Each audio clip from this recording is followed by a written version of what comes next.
Hello, everyone, and welcome to the 11th hour of the Housing and the People Festival organized by Open House Worldwide. Today's session is called Keep Functionalism in the Family, the Baldizzi Apartment, and Tesař Villa. My name is Rowan Wu. I'm the program manager at Open House New York, which is the second oldest open house organization in the worldwide network after Open House London. And I have the pleasure today of kicking off our session and introducing our speakers. So today we'll be looking at two models of functionalist housing from the 1930s. One is a tenement in New York City's Lower East Side and a modernist home in Brno, Czech Republic, to explore the stories of the families that live here and continue to live here, and what those stories tell us about the evolution of New York and Brno over the last century. We're very lucky to be joined today by Katherine Lloyd, Senior Director of Programs and Interpretation at the Tenement Museum in New York. And over in Brno, we have Martin Pesl and Lucie Silverova, who are co-founders of the Open House New York Brno, which is entirely a volunteer-based effort. So by day, Martin is a cardiologist and scientist, and Lucie is an arts and music professor, which I think really goes to show the open house spirit around the world. The idea that anyone can appreciate and share the stories and places of our cities. A quick note before we jump in, we'll start with virtual tours of both the Baldizzi Apartment and Tesař Villa. And then we'll have time at the end for discussion and audience Q&A. So if at any point you have questions or comments for our speakers, the chat will be running on YouTube Live throughout the program, and we'll get to questions at the end. So without further ado, I'll hand things over to Kat at the Tenement Museum to take it away for our first tour. Thank you so much, Rowan. And hi, everyone. It's a pleasure to be here with you all today from wherever you're connecting. And it's an honor to be here with Martin and Lucie from Brno.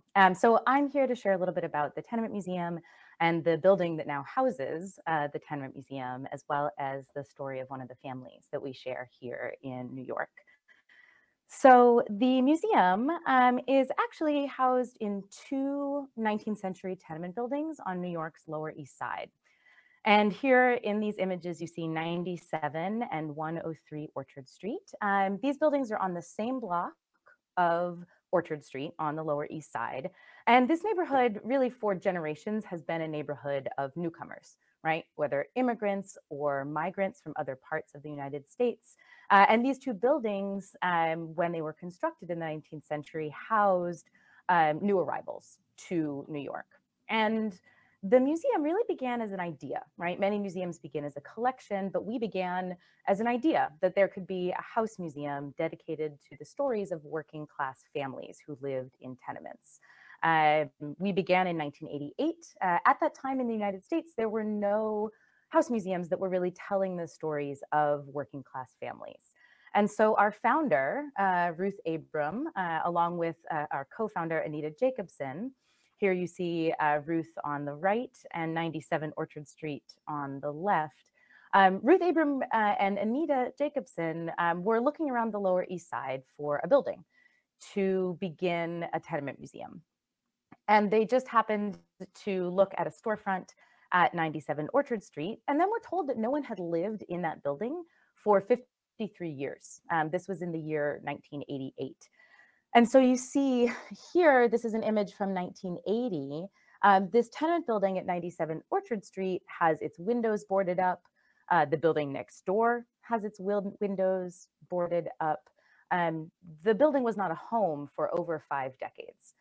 And this says a lot, actually, about the story, of course, of tenements in New York City and about New York City and how it changed over time, especially the ideas about what housing should look like for working class New Yorkers. So 97 Orchard Street really then began to be the home for the Tenement Museum. Ruth and Anita started researching the real families who had lived in this building over time. And today we tell the stories of 12 different families who lived in our tenement buildings from as early as the 1860s all the way through the 20th century. And this building was never built to be a museum, of course, right? It was built as housing for the arriving immigrants to New York City. So let me just show you the exterior of the building from a different angle. The building was built in 1863, height of the US Civil War, and it's a very typical 1860s tenement. Many of these tenements had architecture that was in the Italianate style. So we see sort of decorative detail on the cornice at the top. It's a red brick building. And this was very, very ordinary. There are buildings like this all throughout the Lower East Side, all throughout New York City. There's nothing extraordinary about this building. But that's why it's so special for us that we can look at the story of ordinary buildings and vernacular architecture and the ordinary, quote unquote, people who lived in them and see how their stories help us understand our city and country today. So I want to take you inside using some 360 images. And actually, if you'd like to explore these on your own, we'll actually have a way for you to do that. So I'm going to bring us inside the hallway of the building. And I'll take us to some 360 image in just a moment. But if you want to look at this on your own, you see a QR code that's just popped up on the screen. You can just open your camera app and bring up this 360 imaging for yourself. And you can look on your own device. But here we see the hallway.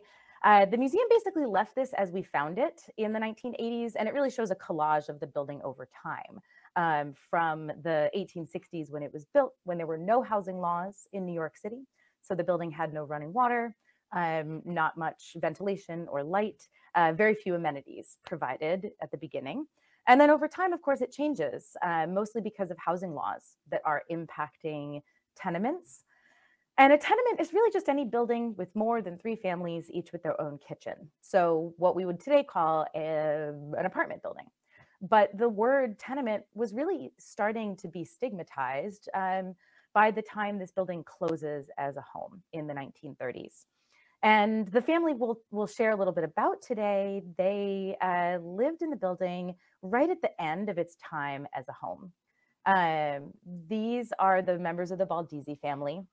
We were actually lucky enough to meet Josephine Balduzzi. You see her in this right-hand photo with her brother Johnny on the roof of 97 Orchard Street. She returned to the building when she was about 65 years old to help us tell the story of her family in her former childhood home. Shared with us the stories of her parents and her and her brother growing up during the Great Depression in this building that was an older tenement building that they shared with just 6 other families. And so imagine, right, coming back to the building that was your childhood home, helping this museum to tell the stories of the family. Let's take a look around the hallway a little bit more. I'm going to bring us to the hallway space so you can get a sense of this. So you can get a sense, right? Very dark hallway space, not much natural light.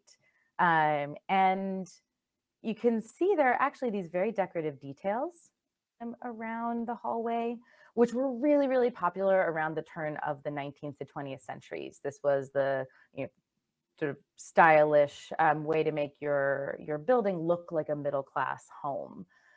This painting, though, shows the effects of about 60 years of soot and dust building up. And if we go to the other side, you see the museum cleaned one up, right? So you have this kind of pastoral scene here. So the neighborhood at different times was an incredibly crowded neighborhood. There's not a single person in this painting, though.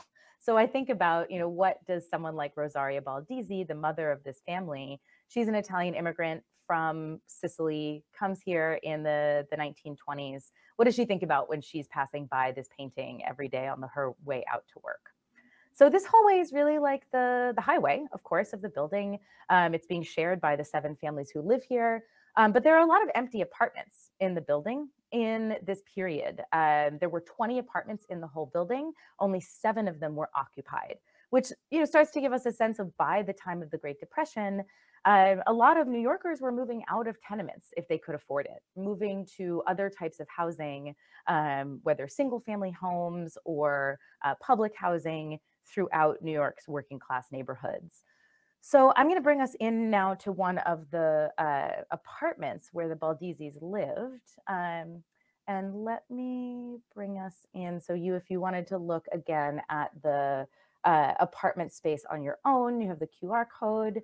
You can scan this and see the apartment space that I'll bring us into now.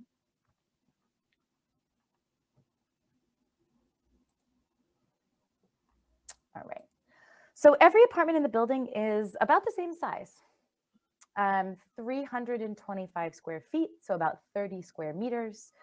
And this apartment was shared by 4 people. But we know at different times in the building's history, there were, as many as 10 people sharing an apartment space. This is pretty typical for tenement apartments in the turn of the 19th to 20th centuries. But by the 1930s, that occupancy had dropped a little bit. So here we have mom, dad, 2 kids sharing the apartment, and every apartment has a small bedroom. And this was shared by Josephine and her brother, Johnny. Josephine told us stories of how she and her best friend in the building, who was also from an Italian family, would play movie star and school in the bedroom. There is also a kitchen space in every apartment. We see a sink and a small bathtub that's covered over by a countertop, right? So, of course, looking at the multifunctional, multi-purpose ways that families are using different parts of their home. The father in the family, Adolfo, he was a master carpenter, and he actually built this cabinet in the kitchen space. And the museum, was able to then recreate parts of the apartment and keep this cabinet that Adolfo Baldizzi had put into the building. And then if we come into the biggest room, this is where the parents slept, but it's also the biggest room and the room with the most natural light. So we can just see here the morning glories that Adolfo would plant in the sort of window boxes to remind his wife of Sicily. And, we can get a sense of how the family is making a home in the apartment. They, would have had these sort of windows in between the rooms. These were added to a lot of tenement buildings with the changes in housing law in the 19th to 20th centuries. There become, these laws that really require added ventilation, running water, part of the conversation of what should working class housing in cities look like? What should people have? And just like we've spent the last 2 years of the pandemic, thinking about safe and healthy housing, reformers in New York City and cities, globally were thinking about how to adapt the housing, which often took a big fight, right? Landlords did not want to spend money to make changes like adding these windows. But the Baldizzis, right, they had this window. This would have seemed, maybe a little bit old to them, that this building was, already about 70 years old by the time they moved in. And there were a lot of other types of housing in the Lower East Side, in New York City. And the idea of a tenement was really becoming less popular in the eyes of city planners, of course, in the eyes of architects as well, who are starting to look towards modernism and different architectural styles, really in many ways to fix what people perceived as the problems of tenements and the issue of poverty for families living in tenements. And so in some ways, right, what we will, I'm excited to think about with the pairing of these 2 buildings is how is sort of modernism a response to what had been going on in tenement buildings in the 1920s and 30s. And so the building, the building was, empty for all those years, and now is just a museum. No one lives in the building today, but we work with the descendants of the family. And actually, just last week, I saw Josephine Balduzzi's daughter, Maria, and she came back to the museum to show her grandchildren the apartment where their, great-grandmother had lived. So, while we don't have anyone living in the space today, and no one has lived here since 1935, we really stay in touch with the descendants of the families who lived here and bring their stories into the story that we tell at the Tenement Museum.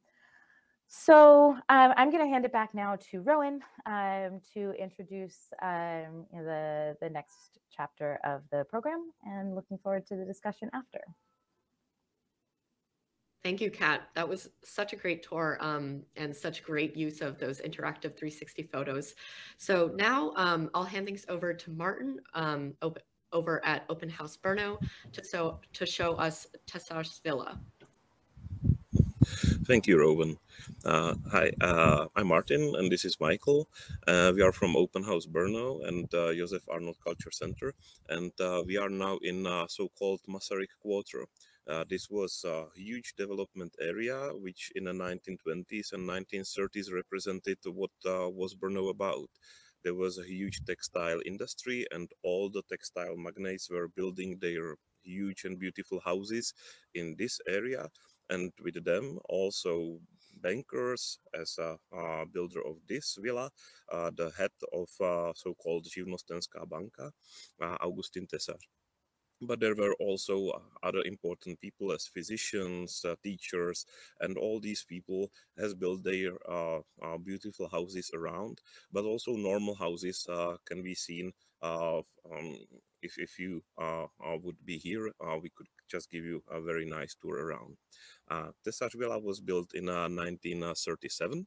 And it was sort of coincidence because Augustin Tesař got some astonishing reward and could afford such a house, which was a little bit more expensive than was average house in that time. It was for 300,000, while normal house could be for less than 100,000.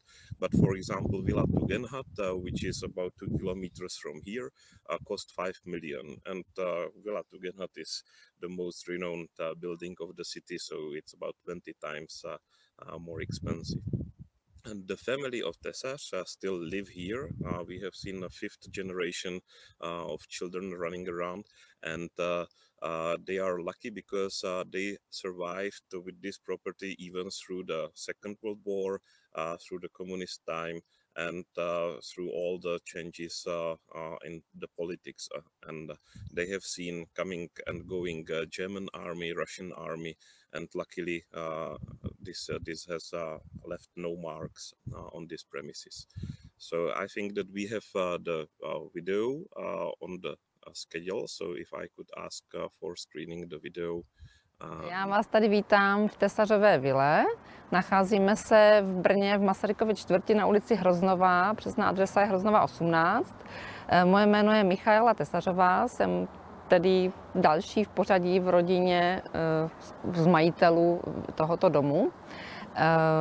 Dům byl postaven v roce 1937 až 8. Byl navržen architektem Bohuslavem Fuchsem. Tato vila je, zdá se mi, nebo řekla bych, přelomová tím svým tvarem, kulatým, velmi netypickým i pro funkcionalismus. Myslím si, že Fuchs byl jedním z prvních, kdo toto použil minimálně na území tedy Brna nebo potažmo České republiky. Jinak původní interiéry jsou o patro níž, to znamená v prvním patře, kde vlastně celou tu dobu bydlí můj otec, který teda se zde narodil. Jehož dědeček vlastně ten dům postavil. A tam se zachovaly částečně původní interiéry, vestavěný nábytek v obýváku, krb, původní ložnice, ale tyto interiéry nenavrhoval už architekt Bohuslav Fuchs, ale architekt Rado.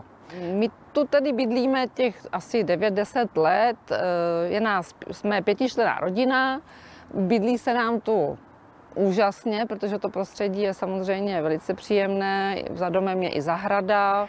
My jsme prováděli rekonstrukci v roce, zhruba před 10 lety, čili zhruba v roce 2010. Ta rekonstrukce byla poměrně zásadní. Dá se říct, že většina domu byla osekaná až na cihlu. kromě tedy bytu mého otce na prvním podlaží, protože on celou dobu vlastně tu bydlel i během rekonstrukce. My jsme tu v té době nebydleli, ale o to víc jsme mohli vlastně tu rekonstrukci provést jako důkladnou. Takže opravdu od sklepa, včetně teda sondy do omítky kvůli barevnosti, aby se zjistila, jaká přesně byla původní barevnost. Opravdu ta rekonstrukce byla velmi důkladná a také velmi nákladná. Údajně i pan architekt Fuchs měl nějaký takový nápad v hlavě, když tedy navrhoval tento dům. Nám se to strašně líbí.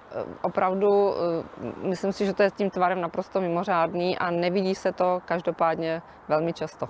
Zjistíte, že půdorys se normálně má pravé úhly, je vlastně hranatý, ale ten efekt toho půlkruhu, vlastně dá se říct, protože to vlastně to půlkruhové je jenom z té jižní strany, tak ten vlastně je vytvářen těmi terasami a střechou samozřejmě. Tady se nacházíme na druhém podlaží, kde tedy bydlím já se svou rodinou. Obývací prostor, jak tedy můžete vidět, nemá ten kulatý tvar, který, jak ta vila zvenku působí, jako vlastně, že je celá dokulatá, tak to vlastně je vytvářeno těmi terasami, jak jsem říkala. Čili ty stěny jsou vlastně všechny rovné, čili hranaté, pravé úhly, ale ten efekt je tvořen těmi terasami toho půlkruhu. Můžu říct k tomu to, že vlastně jsme se snažili zachovat všechno původní, v tom smyslu, že jsou zde původní okna, původní parkety, rámy dveří, dveře původní, samozřejmě půdorys je původní, žádné zásahy jsme do dispozice nedělali. Tady možná je zajímavé říct, tady je takový krásný otevřený prostor, je to vlastně původně nebo zimní zahrada. My ji vlastně nevyužíváme ve smyslu zimní zahrady, ale máme to takhle pořád otevřené, protože je tam i topení, takže vůbec tou zimní zahradou ani v zimě není ten byt ochlazován. Jinak, my jsme přišli k té vile jsme se dostali před těmi zhruba 10 lety, tak jsme vlastně zjistili, že ten byt je zaskládaný těžkým dřevěným nábytkem z 19. století, který si sem navezli ti původní majitelé, co si nechali vilu postavit, což se nám nelíbilo, protože to vlastně do funkcionalistické vily úplně nepatří, takže jsme to všechno postupně dali pryč a zařídili jsme to tak, jak si myslíme, že by to třeba mohlo vypadat trošku původně i částečně i v té době vzniku vily v těch 30. letech. Tady jsou vlastně dobová křesla, sice nejsou původní z tohoto domu, ale jsou stylová z těch 30. let. Jediným novým prvkem tady teda máme krb, ten zde nebyl, ale o patro níž na tomto místě krb byl. Takže tam vlastně byl stávající komín, takže jsme to jenom protáhli a nechali jsme tady udělat krb. To je teda jediný zásah, dá se říct, jako takový větší do vlastně toho, jak ten byt vypadá.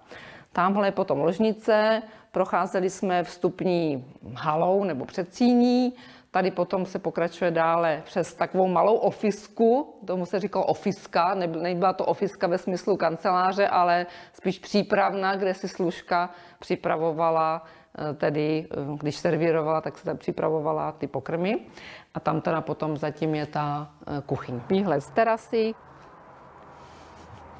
Klidně je možné vidět vlastně ten půlkruh, který je vytvářený vlastně tou terasou. Nikoliv domem jako takovým, ale vlastně tou kulatou terasou, která je přidružená.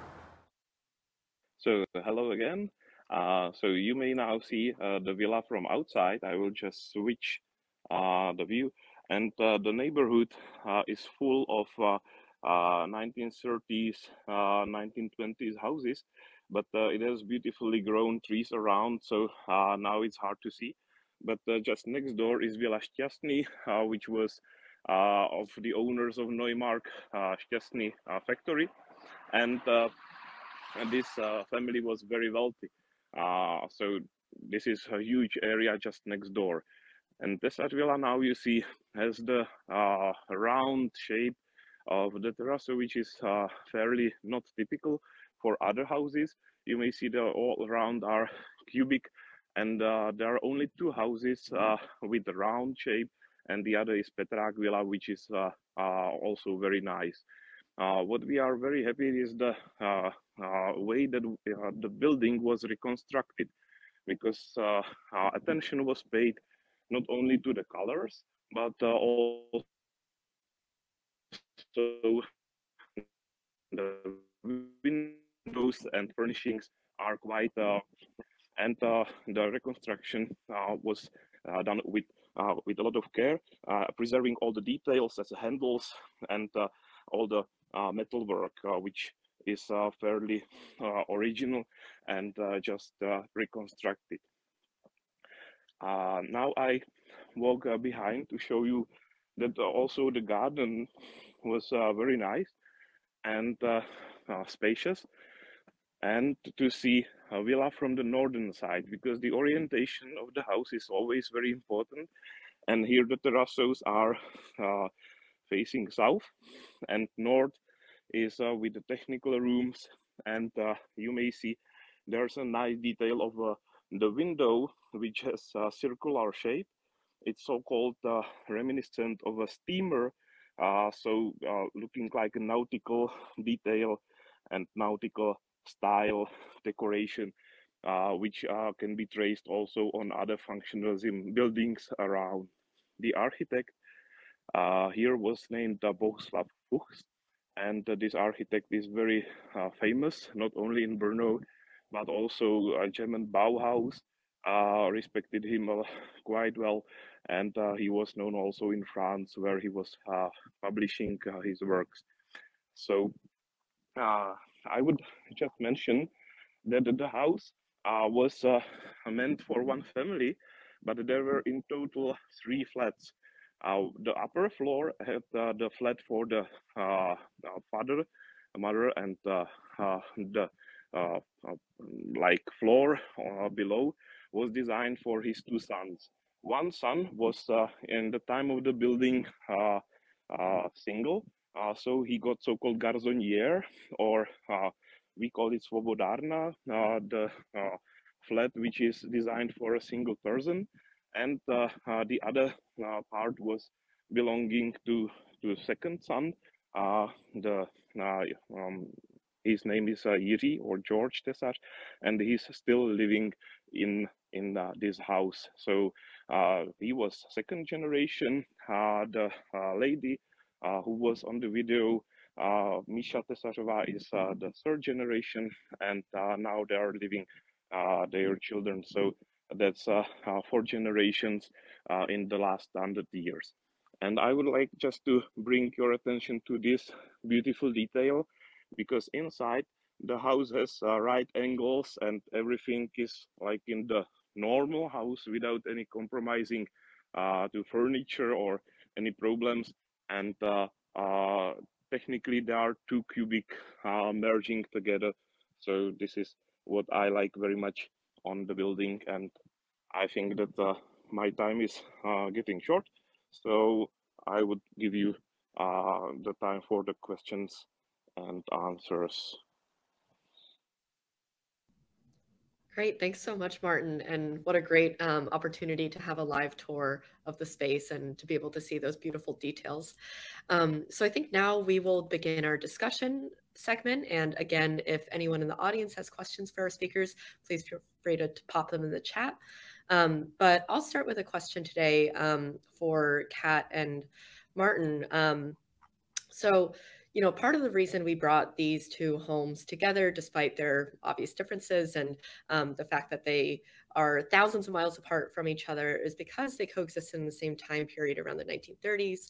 They're nearly 100 years old, and one of them, you know, still has the family currently inhabiting it, and the other one, the Tenement Museum, you are continuing to tell the story of the Baldizzis.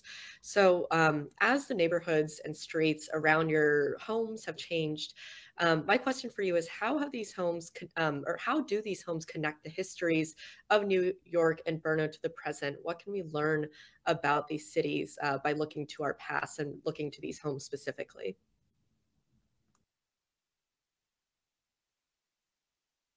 Kat, you might be on mute. I was. There you go. Thank Can you, hear you loud and clear.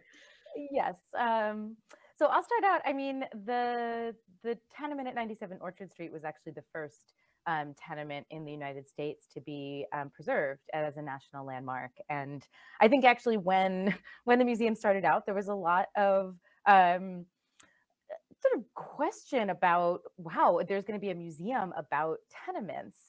Who's going to want to visit that? And it sort of raises this interesting question about preserving the stories of working class people and buildings that were actually quite challenging to live in for the residents. So I think at the museum, we really see that being able to visit 97 Orchard Street helps us understand that although people don't live in New York City in spaces exactly like this today, that a lot of the same questions that changed 97 Orchard Street over time are questions that are still with us, right? How do we make safe housing for as many people as possible in New York City? What should a working class home have, even if families can't afford to pay for it? And we see 97 Orchard Street and the Lower East Side in some ways actually was almost a laboratory of city planners and reformers and legislators making changes to buildings in the Lower East Side, as there was growing concern around the 19th to 20th centuries about urban, especially residents in really dense urban neighborhoods, and what housing should look like to alleviate contagious disease, to remove work from housing spaces and sort of separate those two functions. A lot of families were working from home. And so, I think we see a lot of these questions are still with us now, especially around density. And, throughout New York City, there are, a lot of types of housing where we have some of the same issues. And especially during the pandemic, those issues have been exacerbated. And so, we look at the museum on tours, we look at those issues of housing, but also the issues of how just families are using and sharing space, right? Especially for immigrant and migrant or working class families. So I think we really try to use 97 Orchard Street as a space to start conversations and raise questions that are still very much with us in the present. Great answer, Kat. Thank you. And Martin, over to you to reiterate their question. How does Tesař Villa connect the history of Brno to the present? What can we learn about Brno today by looking to the past and at this living example of history? Hello, everybody. I think I will give a break to Martin after his very, very beautiful and very intensive tour around. And if you don't mind, I will tell you something, or I will tell you my point of view on this question. Sure, go ahead, Michael. So I think it's very good that you have chosen these two quite contrasting examples, not only by the typology of these two buildings, of course, but also because of really different contemporary situations. A museum, in contrary to private house, which is still being inhabited by the same family actually after that 100 years. So we can learn also these different approaches to presenting these different types of architecture, because there is one possibility that somebody really enthusiastic about something almost empty or unused can try to save it from the ground, or then there can be another approach, which is still being proud of this heritage and trying to keep it at every cost, basically. 2 days ago, I met here with Mr. Tessar, whom Martin mentioned before, the current head of the family, let's say, and he was telling me many interesting family stories, but he was always repeating that they were really proud of it, of all the details, which of course would be much more easier to replace with something modern, something newer. But they really wanted to keep it like it is. And even though it was, of course, more expensive, it needed a lot of work, and they tried very hard to keep it even during that very hard times. Of course, it's impossible, I think, to compare the life of the immigrants in the United States and then life of some bank director's family here in Czechoslovakia in Europe. But on the other hand, even this family went through quite difficult periods of history of 20th century. As Martin mentioned before, there was Second World War, then there was communist period, and they somehow survived. They even were able to keep the house in their property, which is something quite unique. Of course, even the neighborhood changed very much. They are quite an exception because most of the neighboring villas were owned by Jewish families, which owned all these very successful factories around the city. So then naturally they had to leave before the war, or then more sadly they usually didn't survive the war. So then the whole community around changed very radically, and this kind of enrootment uh, can be seen around us because all the neighbors they are basically new, and they are somehow, this Tesař family on the other hand, they are somehow rather keeping the memory of this whole place, of this whole district. Great, thank you so much, Michael. And I think what you mentioned before about the Tesař Villa being commissioned by a bank director brings me to my next question, which is about how the class and socioeconomic status of the families living in these homes impacted the way that they use them. So 97 Orchard was occupied by a working class Italian immigrant family, who lived through the Great Depression, while Tesař Villa was commissioned by a bank director, and the family continues to live there. So I'd love to hear from both of you about how you think, class and economics and the kind of status of the families living in these apartments impacted how they used and lived in their homes, and where we can see examples of that in the design of the homes, or even in just the furnishings. Sure. So, I think the Baldizzi family lives in 97 Orchard Street in a really unique time in the neighborhood and the city's history, where a lot of people are moving out of tenements if they can afford to do so. And where, because of really restrictive immigration laws, there aren't that many people moving in to the Lower East Side tenements, not nearly as many as there had been in past decades. So the Baldizzis, both because of the structure of the building and because of kind of the working class demographics of the people who live there, actually formed really, really close friendships with the other families who live in the building, especially with one of the other Italian families, the Bonafiglios, where still to this day, the families are really close. And they, lived on different floors of the apartment, but really we're almost sharing the homes of each other, right? That they're going over to each other's homes all the time. And are really close neighbors. And then also the Baldizzis became really good friends with an Eastern European Jewish family who lived across the air shaft. Maybe you remember in the bedroom, there was a window. That window actually looks out into an air shaft that was cut and constructed in the building because of the housing law around the turn of the 19th to 20th centuries. But then it creates a dynamic that's still very common in New York City apartment buildings, where you can look out one of your windows and see into your neighbor's apartment. And so Josephine Balduzzi, she was a 9-year-old Italian Catholic girl whose bedroom was sort of almost connected in a way to the bedroom of the Jewish parents who lived across the air shaft. And the mother of the Jewish family would actually have Josephine Balduzzi come over to her apartment on Saturdays to turn on the lights, because the Jewish family kept the Sabbath, the Jewish day of rest, on Saturday, and they couldn't touch the electricity.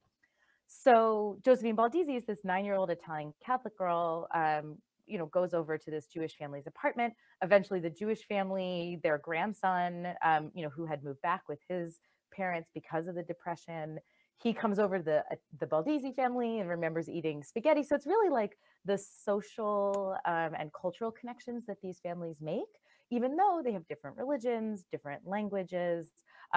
They're sort of sharing space with each other because of the nature of this tenement building and how closely people were living together. And that's true sort of across the neighborhood. And of course, there were tensions, right, and conflict that happened with living in such close quarters. But we really often look at those dynamics of just what happens when people are living,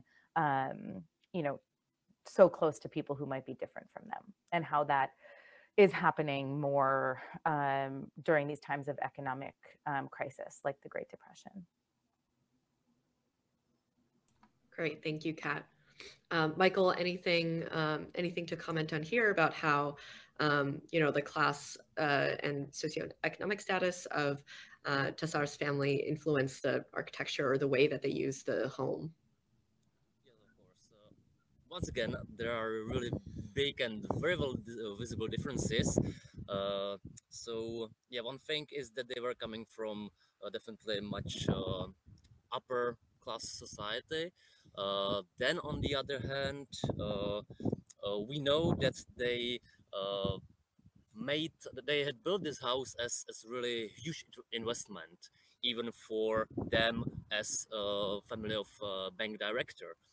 As Martin mentioned before, again, he was awarded with really large amount of money from a local ministry because of his work. So he had this kind of really huge amount of money, and he then decided to really invest it into something, I think, which was supposed to be then used by his children, his heirs, by other generations. The builder, Augustin Tesař, he was even quite old in that time already when it was built. He died 10 years later only. It was built in 1930, it was finished in 1938, he died in 1948. So he had really built this house as like custom-made house, or it was designed really specifically for this specific family and for their really current situation. As was mentioned, there was one huge apartment for him and his wife, and then two smaller apartments for his two sons. So it was built as kind of dream of this dream coming true for this family, and even from the architectural point of view, it is definitely on the peak of this modernist or functionalist architecture or villas architecture here in Brno. You can see that the overall shape is much more dynamic. It's much more rounded than how we usually imagine this strictly rational functionalist architecture, which is just about cubic shapes, no curves. So this is something very opposite. Then once again, on the other hand, it was just part of the contemporary evolution in the architecture. All these really rational and very simple buildings, these cubic shaped buildings, they were getting old-fashioned already a little bit. And these architects, Bohuslav Fuchs was one of the most prominent architects here in Brno, they naturally wanted to move a little bit further.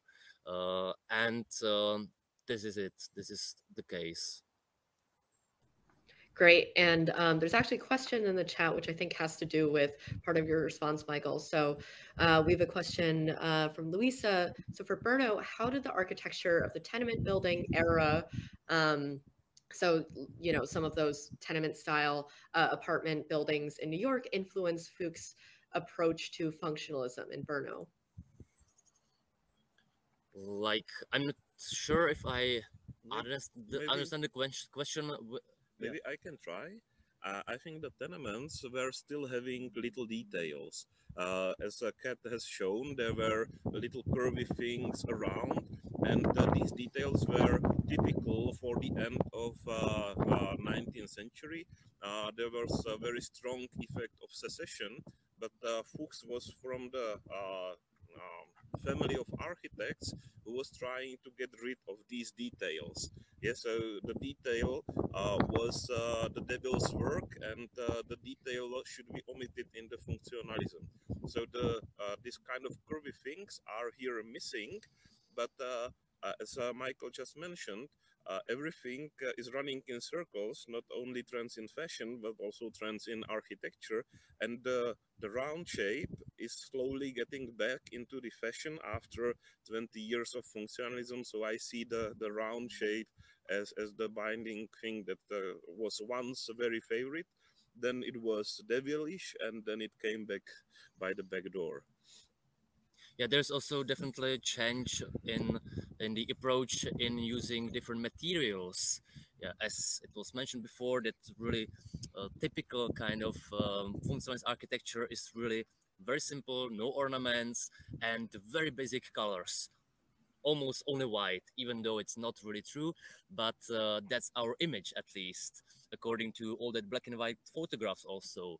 But in those days, in the late 1930s, then in 1940s, and after the war, of course, these architects were much more experimenting with other materials, again, like with wood, with stone, and with really more bright colors, as you can see on the background, this beautiful blue color combined with slightly pinkish color. That's it. Great. Yeah, and I think even in, in the Lower East Side, where 97 Orchard Street is, you see the impact of the change in architectural style and sort of what's dominating many architects' minds. And just looking at buildings throughout the neighborhood, you see architects who had grown up in tenements, even then starting to see that kind of decoration as superfluous. A waste of their money when building a building. And so we often, when we do walking tours of the Lower East Side, will contrast our building at 97 Orchard Street with a building just a few blocks away that has no ornamentation, that's very, very simple on the exterior, and really kind of optimizes light and air within the apartment spaces. And those were exactly, some of those issues within tenements that then we see kind of deriving how many architects are changing the way they're thinking about building apartment buildings. Great. Thanks both for your answers. I think we have, so our time is coming up. We have time for maybe one more question. So I might invite both of you to respond quickly to this one from Elise. So what lessons from each of these homes should we carry forward in how we build homes today? If you want to offer a couple thoughts there. That's such an interesting one. I think a lot about how, people who are making decisions about the Lower East Side and what buildings should look like were not consulting with the people who lived in these buildings. And we're kind of taking a more outsider perspective on what they thought the changes should be. And often, right, the changes that a resident would say and the changes that reformers would say would be the same. But I think one important lesson is to, when designing, especially affordable or working class housing, is to work with people who might then live in that housing to determine what they would want and what they would need in those spaces. And also just to, learn the stories of people who live in the kinds of buildings that tend to be ignored or downplayed for their architectural significance, right? Looking at the social history of buildings, even if the architectural history is really, at least in our case, ordinary and seen all over the city, still looking at how any building that can be seen as sort of commonplace actually has really particular unique stories that help us understand the bigger history of a place. Great answer. And Martin and Michael, quickly, what lessons can we carry forward in terms of how we build homes today from Tesař Villa? Yeah, of course. I think it's in fact all about the place where this house is built, because not only the garden surrounding the whole house, which is placed actually in the very middle of the whole plot, but also the views from the house a little bit further. Just on the opposite side from us, there's a beautiful hill with some forest on it.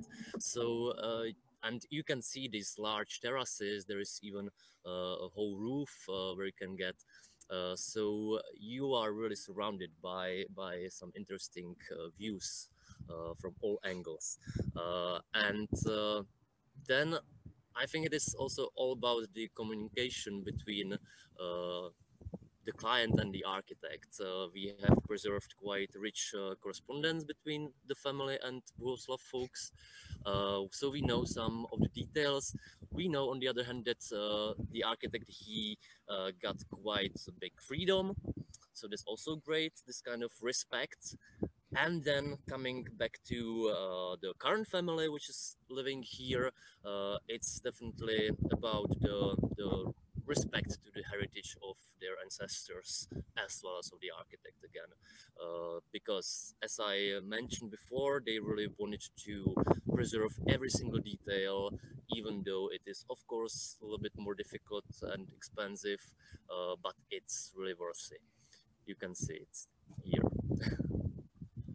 Perfect timing. So we are at the end of our session, and I want to thank all of our speakers today. So Katherine Lloyd from the Tenement Museum, and Martin Pesl from Open House Brno, and Michal Kolar for joining us for today's session.